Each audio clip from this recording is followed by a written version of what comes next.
Oh, I figured. There we go. We did it. I had to I have, I just had to restart my computer. okay, let me hide captions again. Show captions. There it is. We're good. We're good at technology, you know? Still, are these captions still showing? Okay, so now we've got the captions gone. Okay, cool. How are you? All right, hey, good to see you. Thanks so much for doing this. Of course. It's gonna be Looking very forward to it. I've fun. been listening to some of your shows. All I listened to right. one, I listened to the latest one this morning and I was like, ooh, don't get me alone in a room with that guy. It's awesome because I've had people with so many different, takes and perspectives, and Yeah, yeah, yeah. I'm always just curious. I don't even really know that I have a methodology, but it's like it's so awesome hearing Yeah. everyone's different takes. I find it fascinating that somebody can think that we can intellectualize something and therefore release trauma from the body. Yeah. No, I hear you. Yeah. No, we gotta say this for the podcast though. This is the good. This I want you to start a fight. Let's do it. Let's get nuts. All right. So it's Brian Mahan, right? That's correct. Correct. Yeah. All right. Let's get going. You got it. You got it. Here we All go. right. All right, everybody. Welcome to a brand new episode of Spiritual Asshole. I'm so excited to be joined by Brian Mahan. He's a somatic healer, shame specialist, and author of "I cried all the way to Happy Hour." Brian, how are you? I'm doing great. How are you? I'm doing so good. So you live in Mexico. Did you move to Mexico because white people never have to feel shame in Mexico? I wish that were the case. But no, there's a lot of white people shame and white people shaming going on here, and it's crazy getting gringoed. I get gringoed all the time. Do you really? You get gringoed up? Yeah, I mean, it's like they see the 6'3" blonde walk in, and they're like, the price is double and triple. So what caused you to move to Mexico? The ununited state of America. Nice. Okay, perfect. So you I mean, deal that was part of it. Yeah, but I yeah. have the ability to work from anywhere in the world that I have Wi-Fi, and so COVID kind of. I've always worked on video. I've worked on video for over 17 years. So I was in telehealth before there was a term. I think I was the maverick. I just didn't know any better. I didn't know any different. But yes, I've been working on video a long time. But I also had a face-to-face practice in Los Angeles. And when COVID came, everybody moved over to video. And I was like, I'm out. Oh wow, So, that's great. That was my mic drop moment when I left New York, so that's good. So mhm. you deal with shame a lot, which is great because this is a topic I care about deeply. Are you worried that if we got rid of all of the shame, there would be no more Catholicism? That is certainly something to aspire towards. Can you talk a little bit about why shame is incredibly not helpful? I was just on a call actually with a bunch of writers where this topic came up too, which is crazy. It seems to be coming up all the time now. Yeah, I mean, shame is definitely in the zeitgeist right now. Hallelujah. But we don't want to get rid of shame. We want to have healthy shame. If we didn't have healthy shame, we'd all be sociopaths. There'd be no rule of law. It's the toxic shame that we need to be concerned about. So, what is the difference between the two? The toxic shame is in the identification. I'm bad. I'm wrong. I'm less than. I'm unlikable. I'm unlovable. I'm undeserving. I don't fit in. I don't belong. Right? It's when we identify in this way of shame, of separation, of difference, of you know, and healthy shame is I made a mistake, and I can learn from it. I can grow from it. I can heal as a result of it. So what I work on is helping people transmute toxic shame into healthy shame. We have to be able to acknowledge that we can be a loving person and sometimes do hateful things. We can be a kind person and sometimes do hurtful things. We can be an intelligent person and sometimes do something stupid as fuck. Mm. Yeah, and I Right. think yeah, I think that there's something to be said. Toxic shame also seems to be very closely married to depression. What do you think about that? Well, there are three things I always find in depression and suicidal ideation. So suicidal ideation is like depression on crack, right? Yeah. So what's always present is futility, the sense of what's the point, why bother, I don't care, I give up. Toxic shame, all pervasive toxic shame, and unexpressed anger. So that's the Mm. trifecta that exists Sounds like within. a lot of fun. A lot of fun. But the cool thing is, I mean, when I'm working with somebody with depression or suicidal ideation, we're certainly not going to go into the futility because that can be a downward spiral down the rabbit hole into oblivion of collapse, right? We certainly don't want to work with the toxic shame because that's just going to put them more in the context of what's eating them alive. So what I focus on initially is their relationship to anger and their ability to express it and explore what all of their beliefs are that they have around anger that inhibits their ability to express it. Because when anger is not expressed externally, it gets expressed internally. And one of the reactions, there's like 4 or 5 main reactions to shame. And one of those reactions is denial. And within the realm of denial, which is also lying or like lying to ourselves, we can also move into self sabotage and self harm. And so that's where the toxic shame and the futility are part of suicidal ideation and depression. And so when we work with the anger is like a mobilizing vital energy. It's a vital force, and it's so important because I think that there's so much, in the field of mental health, there's a lot of aversion towards anger. So like we have groups for anger management. We don't need groups for anger management. We need groups so that people can discover what their relationship is to anger and how to work with it and express it in healthy ways. Mm. Because without a healthy aggression, we're unable to set boundaries and unable to protect them. And if we don't have healthy boundaries and we're unable to protect them, then we also lack self-esteem and self-confidence.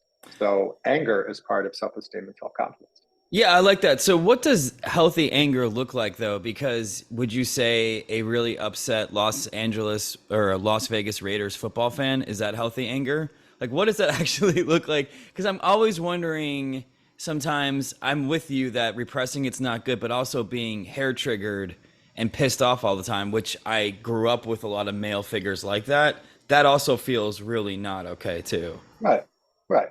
Yeah, health. If we look at anger, we look at anything in the universe as we know it. We live in a polarized universe, so even our emotions have have polarization.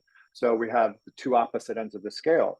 We have a tendency to think of anger in its most extreme expression, which is harm of other, harm of self, or homicidal rage, suicidal ideation. That's the most extreme expression of anger. Well, if we look at the opposite side of that, then what we have is self-care and self-preservation, care of others, protection of others. So we need to be able to have healthy anger in order to protect and care for the people, like children or, our partners or our friends, to be able to, or ourselves, to be able to stand up and protect ourselves. And so healthy aggression is also the energy that we need in order to set a boundary and protect that boundary. And our boundaries, we have both energetic boundaries and physical boundaries. And we're all kind of aware of physical boundaries, physical space, and things like that. Somebody walks into your house, you have the right to bear arms and shoot them, right? But we also have energetic boundaries. And so, if someone's impolite to us, we want to be able to catch that and express to that person that that hurt. We don't appreciate it, and we're not going to stand for it. And Yeah. if they continue to do so, then we have to exercise a consequence. And that consequence could be, if you continue to be rude to me, I'm going to walk away, or you continue to be rude to me, and I'm going to, um, pull out my gun because I have the right to bear arms. This is really a pro gun podcast. So, yeah, I guess I just semantics. I'm confusing anger with like yelling. What you're basically, to me, what you're saying is boundaries, really. Yeah, yeah. Anger is self-protection. When we feel angry, it's because we recognize that we have not been seen, heard, gotten, acknowledged, or appreciated, or our boundaries haven't been seen, heard, gotten, acknowledged, or appreciated. So anger is a sentinel that something is amiss. And so if we can recognize that and then mobilize that energy of self-preservation and self-care, then we can express in a level-headed way what our needs and desires are. So Right. we don't have to rage about it. We can express ourselves, in conscious and conscientious ways, but it's still capitalizing on the anger. Hey, you overstep my boundary, and I don't appreciate that. I love that. So you said on your Instagram on this note, empathy without boundaries is self-destruction. Oh shit. That's so good. And I think that this is kind of what you're saying because when you're super empathetic all the time and you have no boundaries, you're going to get hurt and then you're just going to bury it. Is that what's going on in the Midwest? If only, if only the Midwest. No, I mean, I think that one thing that we have to understand about shame is that it's ubiquitous, right? It is part of being a human being because shame has been used since the beginning of time to socialize children, to form and protect tribe, and to establish and maintain power and hierarchy. So, shame is vital. It's really, really important that we have that. And we also, and in that also these boundaries around tribe, right? So this group of people gets together because they have something in common, whether that's a bloodline or whether that's an interest or a way of thinking or, a certain kind of behavior, right? So you've got a group that loves to hike. You've got a group that attends a concert, right? So all these are tribal situations, and within those tribes, there's always a code of conduct. And so that code of conduct is our energetic boundaries that we acknowledge that are appropriate in that group, which may be different in another group, right? At a concert, like a classical concert, you don't start a mosh pit. You're still a fan of music in the tribe of people attending a musical event, but there's a code of conduct that says no mosh pits allowed at the classical concert. Okay, that's the title of this episode. So let's talk a little bit about like what you actually do, how you came to this, because I love somatic therapy. I'm a big believer in it. So you used to suffer 7 to 10 panic attacks a day. So how good was the cocaine? Well, that happened in the mid 2000s. The cocaine was in the mid 80s in Manhattan. Perfect. It was like later on. Great. No, the panic attacks happened as a result of a car wreck.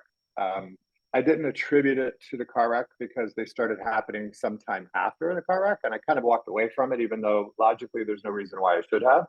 When your car flips end over end and rolls across 3 lanes of traffic on the 10 freeway at Oh, geez. Christmas rush hour, Oh my God. you're not supposed to survive that. But I did. And, several days later, I started having panic attacks, but I didn't know what they were. But in my logical mind, in the midst of flopping around on the floor like a fish on a hot rock, I came to the conclusion that I was either possessed or had gone crazy. And I didn't attribute it to the car wreck.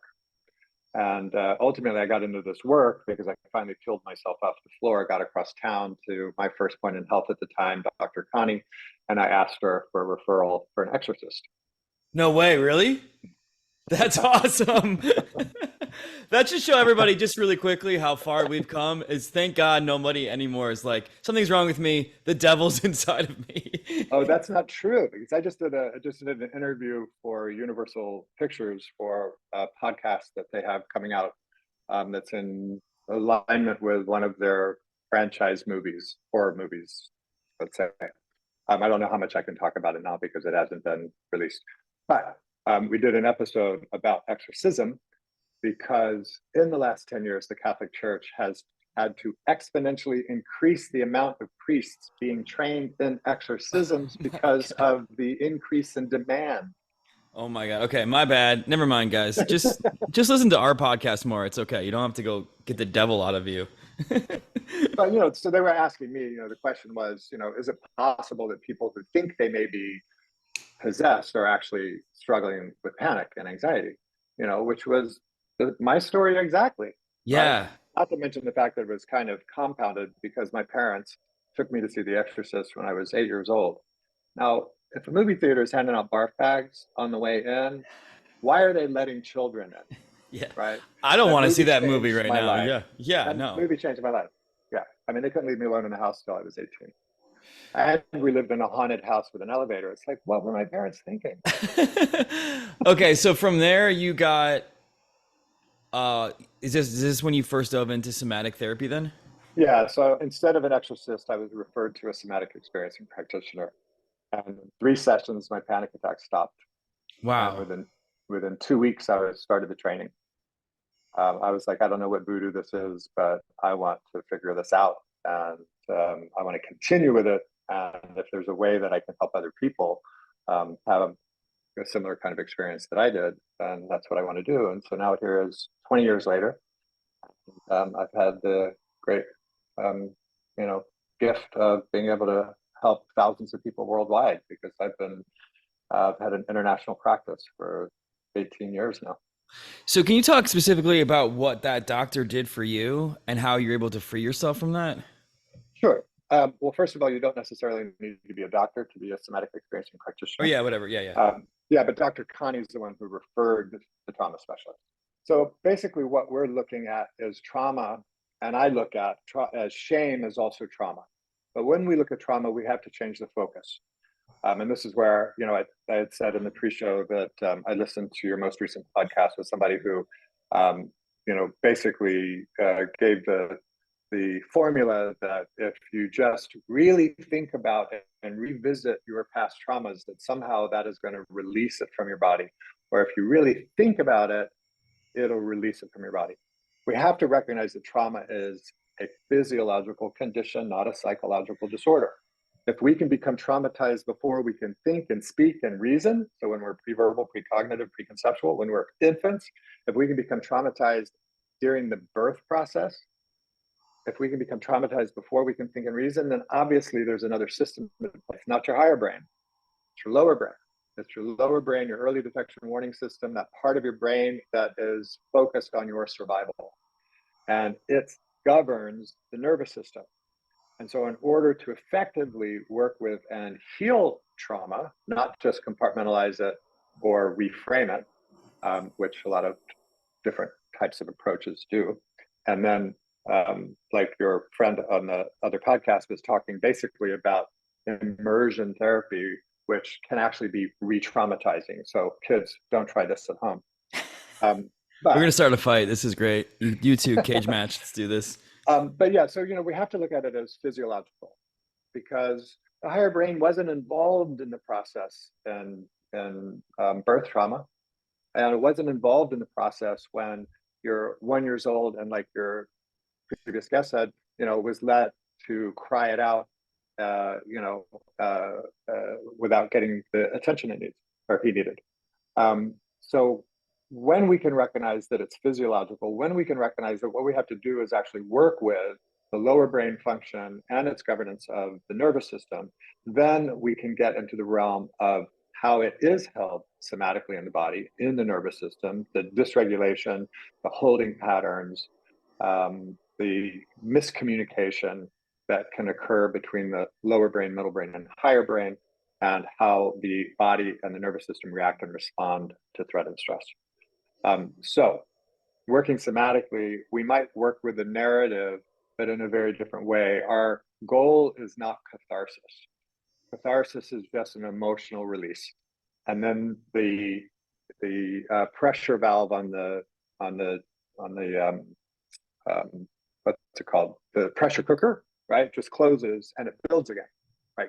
Catharsis is just a temporary release of emotion. It's not necessarily a healing process. But what we can do is when we are working with a narrative and the client starts to become responsive or reactive to that memory, so they start to cry or they start to feel fear or they start to feel nervous, we stop the story and we bring the attention awareness into what they're feeling in their bodies. And by tracking and tracing and welcoming the expression of what's happening in the body. So sensation is the communication of the nervous system. So when the nervous system is communicating to us, it does so through the expression of sensation. Now, the most important part of any listening is, most important part of any communication is listening. So when the nervous system expresses itself, we want to listen to it by feeling it. And when we get curious about and willing to feel those sensations that combine together with neurochemicals and behaviors to create this thing that we call an emotion, when we become willing to feel it and give it the time and space that it needs to express itself, then the nervous system can actually unwind, reorganize, and return to homeostasis. So it's like we're clearing short circuits out of a neural pathway. Right? That's great. And so does this all start by tracing a memory back to when they think the original trauma or shame happened? It can, right? But we don't necessarily need to go to the original wound. Sometimes the memory isn't there because we don't have explicit memory until about 18 to 24 months. Yeah. That's why circumcisions are performed without anesthesia. That's a bad Think memory. about that. That's a bad memory. Right? But we don't have the cognitive memory of it. And so they don't give anesthesia, but it doesn't mean there isn't the body memory of the assault and the pain, right? And so, we don't have to go back to the original wound because there may not be a cognitive or explicit memory of it. But we can go back to the original wound if there's an implicit memory of it. So, I've had clients that have had feelings of strangulation in a session. And as we're working with it, and over time, we discover that they were a baby that was born with a cord wrapped around its neck, right? And so we're able to work with that memory of that suffocation and that initial entry into, leaving the warm, wet, gooey space into the brutality of life on planet Earth. Just casual brutality. That's fantastic. So what would you say to some people who are like, I don't know if I need to see a somatic person? Like, what are some signs that they do? It's like if they're feeling intense pain or blocks, like, how do you know? Well, if you breathe in and you breathe out and your heart beats, more than likely you have suffered from trauma.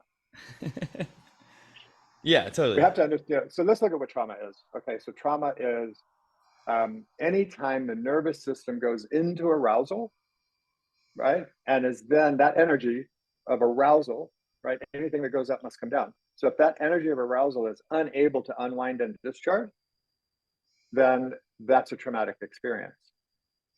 So that's the physiology of trauma. Does that make Yeah, you look a little lost? No, I'm thinking about myself. I'm actually just thinking about, I'm like, is that what's been going on with me? No, I completely understand what you're saying. Yeah, it's hard to get through a week. No, it's hard to get through a life without, having some sort of events that are highly dysregulating, either overwhelm or underwhelm, right? That's what I call, there's capital T traumas, which a lot of people is all they think about or identify with trauma is like car wrecks and acts of war and, things like that. But there's also the little t traumas, like shame. Shame is the constant little messaging that we get that there's something wrong with us, we're different, or we're other, right? So anytime there's a sense of feeling different, there's shame there because we are hardwired as animals with a longing for belonging. We're the only animal on the planet that spends 25% of its time 100% dependent upon others for our survival. So we're hardwired with a longing for belonging. So infants must remain in favor with their captors, their parents, right? They must remain in favor. Otherwise, they're not going to get their needs met. They're going to be neglected, rejected, starved, cast out, right? And so even an infant is in a constant state of trying to meet the needs and desires of the caretaker and also trying to get the caretaker to meet their needs and desires. So this can be a very subtle experience, right? And shame can be nonverbal, like the raising of an eyebrow, or the turning of the back of the hand to somebody, or the side eyeball glance, right? All of these messages, verbal and nonverbal, we're getting all the time that there's something wrong with us or something wrong with our behavior. And that's shame. And over a lifetime, that informs and forms who we are, how we see ourselves, how we imagine the world sees us, and consequently, the beliefs that we form about ourselves, about the world, about other people. And those beliefs drive behaviors. Those behaviors become habituations, and we call that a personality. We call that a way of being, right? Mm-hmm. So, some people who are just like angry people, they're angry because it's been habituated over time. People who have a tendency, to run from all things in their lives, right? That's a habituated defense response against what they feel is threatening, is existential. And so, much of who we are, our personalities, the way that we think, the way that we behave, our habits, are all of that, I think, is greatly influenced by trauma. And that's both physical trauma and things like the trauma of shame. So where does shame live besides in Las Vegas? Yeah, there's no shame in Las Vegas. I saw a billboard one time, and it was an advertisement for STD testing, and it said, "Not everything in Vegas stays in Vegas."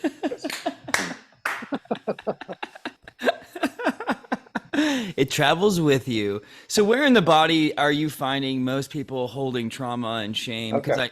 I've listened to This some is of a your podcasts, and I listened to your amazing story with Maria Menounos when she was talking about her left groin. Usually right. it's what's so crazy is how so much of our physical pain is usually completely an emotional thing. Absolutely. Absolutely. Well, this is a really fascinating thing. Um, Over the years and working with shame, whenever I'm working with the clients, I'm trying not to lead the witness, right? I'm trying to have Yeah. an organic experience and allow their experience and process to unfold. But one thing that just absolutely blows my mind is that when people are in the experience of feeling shame, and now here it is, I'm blowing it because now everybody's going to be looking for it there. But I also wrote about it in my book, so the gig is up. No, but there's a commonality. Shame is oftentimes felt in the solar plexus, Oh God. sometimes in the head, and sometimes all over the entire body. But those are the three kind of consistent locations, but then there's qualities to it. So if they're in the imaginal realm of, kind of imagining or seeing this, stuff in their solar plexus or in their head or all over their bodies, it's oftentimes gray or black or reddish brown. And it has the texture of gooey, sticky tar-like or hard as rock. So I have a tendency to look at gray, black, hard as rock as all pervasive toxic shame, and ooey gooey stickiness and gray to reddish brown is more kind of, um, you know, toxic shame, but not all pervasive. So we should tell people this is what you're guiding your patient through and they're describing what they see, right? Exactly. So as they're feeling into their body, and we are able to name that what they're feeling is shame, right? That oftentimes comes from, I've got this really icky, gross feeling in my solar plexus. And then I invite them to get curious about it and willing to explore it, even in their mind's eye and imagination. Does it have a color, a shape, a texture? Does an object come to mind? What can you discover when you become willing to feel and explore this gross kind of ooey, Mm. icky kind of feeling in your solar plexus? And then these consistent kind of adjectives come out. So I've always found that fascinating that there is a commonality in the way in which people feel it, and the location in which they feel it, and the way in which they, quote unquote, imagine it. Is Mm. it imagining in it if everybody is pretty consistent? No, Or is there a that's what reality I'm to so it? yeah, that's what I'm so fascinated with all of this stuff. So, question for you, how much do you think trauma and shame and maybe even this is probably more for anxiety is your past and how much of it is our choices? Because sometimes I've done a lot of energy work and I still feel like a lot of shit is still lingering, but then I'm also like, but I also am doing things that are giving me anxiety. Do you know what I'm Right. saying? Environment, like you're in Mexico, you're in a chill place. If you put me in Newark, New Jersey right now, I'm gonna lose my fucking mind. Right. Well, not even going to touch that. I used to live in New York City, and there's all kinds of jokes about New Jersey. Um, at any rate, yeah. Look, another common part of anxiety. Anytime I have a client that comes to me that is struggling with anxiety, my first question is, "What is your relationship to anger?" So, an unhealthy relationship to anger is oftentimes at the root of anxiety. Now, we can have anxiety because of um, influences in our environment, Yeah. right? Um, Certainly, we can have anxiety because of sensations that we're having in our bodies, right? There's actually a type of anxiety that is quantified by it starts with the awareness of a sensation in your body, right? So sometimes I'll have a client, who will say, my heart's beating really fast, my heart's beating really fast, and I can see they're starting to get amped up about that. And I say, it's okay. When it stops, we have a problem, right? So there's, our higher brain, our thinker, thinks that if we feel something, something's wrong. And then it tries to set out to change what it is we're feeling or distract us from feeling it. So, in a sense, the greatest part of feeling anything is our resistance to feeling it. And so, in working with feelings, sensations, emotions, all of those things, we collapse the resistance by instead getting curious about it, willing to feel it, welcome it, see what it, see what you might discover when you lean into it, get curious about it, and willing to feel it. So it's the same thing with anxiety. In 20 years of doing this work, I work a lot with anxiety and panic, and I've never had anybody go into panic in my presence because we catch it early and we start focusing on what it is they're feeling. Because what is panic? It's anxiety. It's nervousness or a sensation, right, that happens in the body. Then you get nervous about having that sensation. Then you start freaking out that you're freaking out, and then you're freaking out that you're freaking out that you're freaking out. That's panic, right? You're just freaking out that you're freaking out that you're freaking out. Yeah. And so if we can interrupt that and kind of catch it early, because what we find is that if your heart is racing, to come back to that idea, if your heart's racing and you freak out that your heart is racing, what's going to happen? Your heart rate's going to increase because Yes. now you're freaking out, right? But if instead you become willing to just observe empathetically the racing heartbeat, knowing the real problem is when it stops, good news is it's beating. So, what happens when I just become willing to feel it, to allow it to be there, to get curious about it? It starts to settle, right? Mhm. So even if we look at this like anxiety can be, let's say, trembling and shaking of the hands, sweating palms, pressure behind the eyes, short, shallow breath, elevated heartbeat, right? So there's a whole plethora of a constellation of sensations that can, coalesce, and then the higher brain interprets it and gives it the word anxiety, right? But let's say, just to keep it simple, you have short, shallow breath, elevated heart rate, and your hands are trembling and shaking. So if you, instead of freaking out that that's happening, get curious about it and willing to feel it, recognize these are just sensations, it's tolerable, right? My definition of intolerable is that I have to go to the emergency room. Mhm. So if I don't have to go to the emergency room, I've stepped into a place of empowerment. I may hate it. It may be scary. I may want it to end. But I've stepped into a place of empowerment. I go, okay, I can feel this. I can get curious about this. So I can ask myself, of the elevated heart rate, the shortness of breath, or the trembling of hands, which is most tolerable? Oh, trembling of hands. Well, let me give all of my attention and awareness to the trembling of my hands and let the tremble happen. Trembling in hands is actually a good sign. It's a sign that the nervous system is discharging energy. So we focus on and feel and allow the trembling. It begins to settle. So now the hands aren't trembling anymore. Now we only have shortness of breath and elevated heart rate. That's no longer anxiety. That's something else, right? So now we can pay attention to the breath, the short, Mhm. shallow breath, and just letting the body breathe however it needs or wants to. willing to allow it, inviting that short, shallow breath. And then it starts to regulate. And so now the body starts to take some deep breaths and the breath regulates. So now we don't have anxiety anymore. We don't have whatever it was when the trembling in the hand stopped. We certainly only have now an elevated heart rate, but more than likely that elevated heart rate has already come down in the focus of what you've done with the other sensations. Okay. Yeah, one of the things I was going to ask you was like real life tips for people when they're out in the wild and these things start happening. So this seems like you just gave us some leaning into it, feeling the feelings. Are there any other that come to mind for you?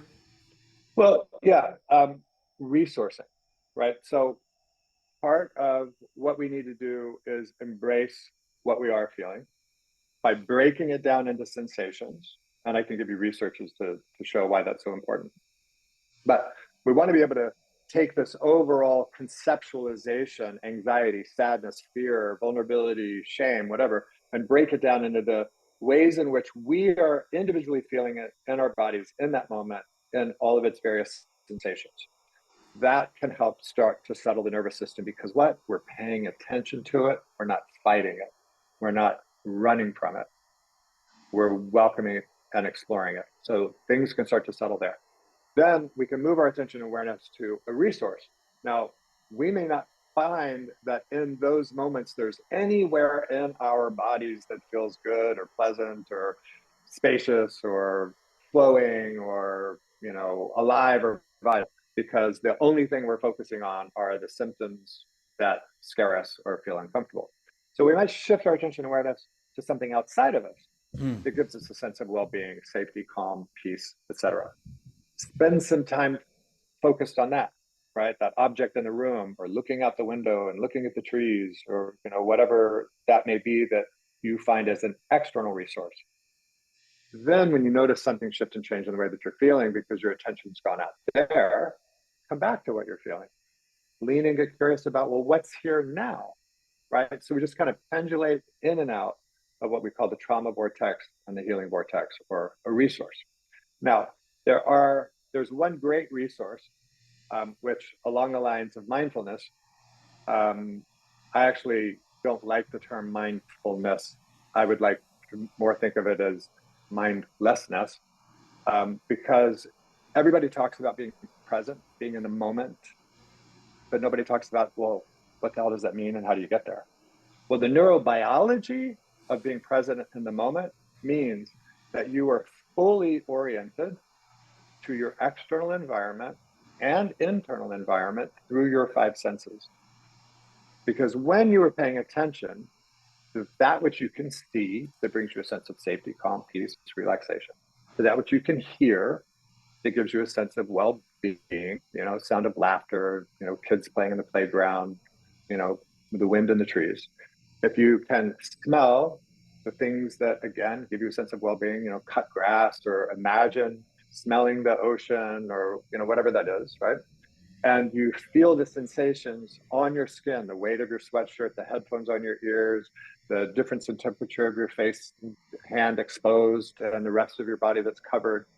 When we're fully oriented through all five senses, it's feeding the lower brain the information it needs to know where we are in time and space and whether or not we are safe. Mm. Because that's what the lower brain needs to know. Am I Yeah. safe? Am I unsafe? And so if we can direct all of that information to the lower brain, that in this moment, in this location, I am safe, then the nervous system can settle and we can become present and in the moment. I love it. So, Oh, sorry. I branded a meditation many years ago called the fives. And so the idea is take five post-it notes, write the number five on each one, hang them in five locations that you frequent on a daily basis. It's a reminder that at least once a day in that location, when you see that post-it note, to take 5 minutes to orient through each of your, to orient through your five senses. So 1 minute looking around, 1 minute smelling, 1 minute listening, 1 minute tasting, 1 minute feeling. And so if you're get into the practice of doing that, five locations, 5 minutes at a time, that's 25 minutes a day that you are feeding the lower brain the information it needs to know, and you are having the experience of your nervous system settling and becoming more present.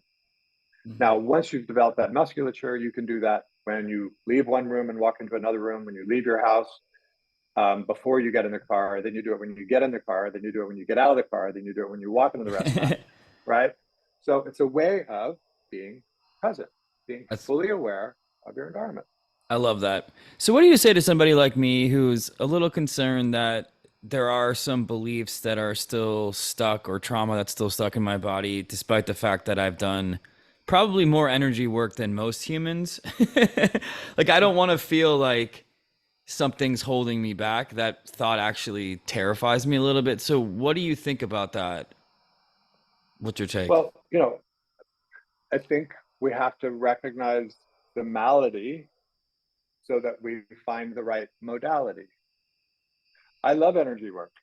I've got a great Reiki practitioner here in Merida, where I live in Mexico. I've done all kinds of things. I was a spiritual, insatiable seeker for 25 years. I've been, sat at the foot of gurus and prayed and meditated and medicated and yogaed myself into a stupor and done, read every book, went to every seminar. Well, I didn't finish the book on self-sabotage, but most, so I've done all kinds of things, right? But here's the thing. Yes, we're talking about energy in a sense when we're working with trauma because it is nervous system expression. And so there is something about that is energy, but it isn't necessarily what you might actually need, because in going to an energy worker, like a Reiki practitioner, you're hoping that by their energetic resonance, their energetic resonant field, their skills, they're going to be able to wave their hands over you or pull in and reach, and pull out all of your gunky stuff, right? That's what I call spiritual bypass to some degree. That's like, let me hand this over to God. Let me hand this over to my yoga teacher. Let me hand this over to my Yeah. Reiki practitioner, right? The reality is, we got to do our own damn work. It is work. It does take time. Because ultimately, if we're healing trauma, truly healing it, what we're doing is we're in the realm of neuroplasticity. Yes. We are trying to get the brain and neural pathways to either clear, like the short circuits that have happened as a result of overwhelming and underwhelming experiences in our lives, right? We need to clear those short circuits, or we need to create a new neural pathway to circumvent this congested old neural pathway. Now, brain mapping studies have shown that in order for neuroplasticity to occur, it takes a minimum of 400 repetitions. Think about how many times you have repeated processes and experiences and habits and habituations over decades. So you've been doing, even a thought pattern is creating and sustaining a neural pathway. Right. An emotion, every time you have it, is creating and sustaining a neural pathway. Now, here's the cool thing about neuroplasticity. They've also recognized that if we're healing or we're working on building a new neural pathway, we can reduce it from 400 repetitions to as few as 40 if we do it with play, with curiosity, because those are dopamine rich experiences, and dopamine is the jet fuel for neuroplasticity. So the imaginal realm is a dopamine rich experience. We can work in the imaginal realm and actually rewire our brains. Yeah, Right. that's good. And if we can be traumatized in horror, which ultimately is in the imaginal realm, we're imagining, we see something happening to someone else, and our lower brain doesn't understand that it's not happening to us. And so we have a very real reaction experience to it. So that's the imaginal realm. We're seeing it happen in somebody else, and we're imagining that we're under the same threat, and our bodies react to it as if it's real, and therefore we're having a real experience. So if we can become traumatized in the imaginal realm, we can use the imaginal realm in the healing modality as well. To not be traumatized. I love it. All right, one more question. I want to play a quick game. So, what do you say? A topic that comes up a lot is people saying that they are stuck. What do you say to someone who says they're stuck? Why do people get stuck? How do we become unstuck? Okay, well, that's a holding pattern. They're literally Yeah. stuck, right? It's literally the neural pathway is has a what's logger nut? What's the word? It's like a traffic jam, right? Traffic The neural jams. Yeah, pathway, yeah. the neural pathway, the 405 has a traffic jam of short circuits of events that are blocking the flow of that energy. They're stuck, right? We get stuck in holding patterns. So, vets coming back from, dealing with, an IED, right?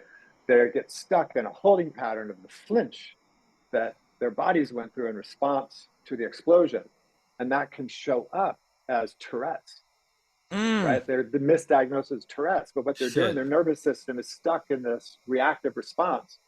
And so there's a neurological loop there, right? So Wow. yes, you're physiologically stuck. And so guess what? You can't think your way out of it. You can't talk your way out of it. You have to feel your way into it in order to get out of it. That was good. I'm All not as right. dumb as I look. No, no, no, no. That was fantastic. All right. I like to close by playing a game. It's called Spiritual or Asshole, where I say some things and you tell me if it's spiritual or asshole. Are you down? Absolutely. Here we go. Spiritual or asshole? Thinking that fight or flight is either you fight someone or fly Spirit Airlines. Asshole. Spiritual or asshole? Going to therapy so you can call every guy who broke up with you a narcissist. Spiritual. It's a very popular trend right now. All right, Oh, it's spirit. so popular. Everybody, all of a sudden in the last 3 years has become a narcissist. All right, I've spiritual had or my asshole. share. This one I feel like is really good for you because it sounds like you've done this and I've done this. Spiritual or asshole, thinking you can release trauma through psychedelics. Spiritual. Ooh, all right.